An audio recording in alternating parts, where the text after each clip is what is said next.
Maraming kaso ang handa ng tumuloy sa susunod na yugto ng proseso. Mahigit 8 na kaso ang nakatapos na ng fact-finding investigation at nakatakda ng dumaan sa preliminary investigation bago tuluyang maisampa sa korte. Sa loob ng linggong ito, inaasahang maisasampa ang ilan sa mga kasong ito. Karamihan sa mga sangkot ay mga kongresista at mga kontraktor, partikular sa mga proyektong may kaugnayan sa flood control. Habang tumatagal, lalong bumibilis ang pag-usad ng mga kasong matagal nang hinihintay ng publiko. Isa sa pinakamabigat na issue ang umano'y conflict of interest. Ang prinsipyo ay simple, kung ikaw ay halal na mambabatas, tungkulin mong gumawa ng batas at hindi maging kontraktor ng mga proyektong pinupunduhan ng gobyerno. Kapag pinagsama ang dalawang papel na ito, nagkakaroon ng seryosong tanong tungkol sa integridad ng paggamit ng pondo ng bayan. Maaari rin itong bumagsak sa paglabag sa Section 3, Paragraph at Paragraph E ng Anti-Graft and Corrupt Practices Act. Bukod sa mga kongresista, mayroon ding mga kasong umuusad laban sa ilang senador. Hindi bababa sa 1 senador ang handa ng isailalim sa susunod na proseso, habang ang iba ay nasa yugto pa lamang ng preliminary investigation.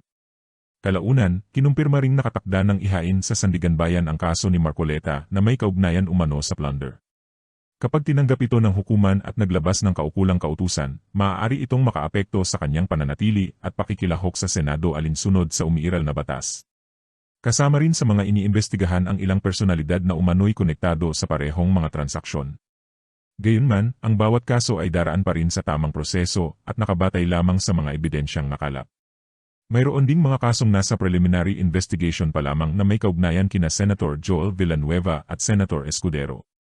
Pinili ring magsagawa ng mas masusing investigasyon upang matiyak na magiging matibay ang case build-up bago tuluyang iharap ang mga kaso sa hukuman.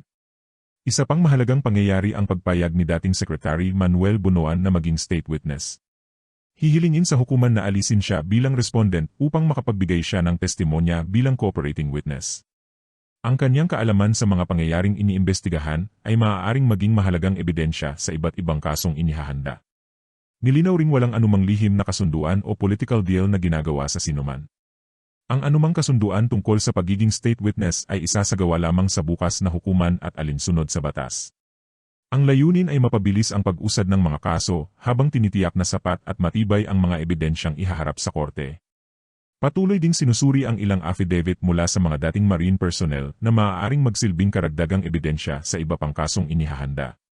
Kasabay nito, nagpapatuloy rin ang magkakahiwalay na proseso sa Department of Justice na hindi otomatikong nakaapekto sa mga isinasagawang investigasyon.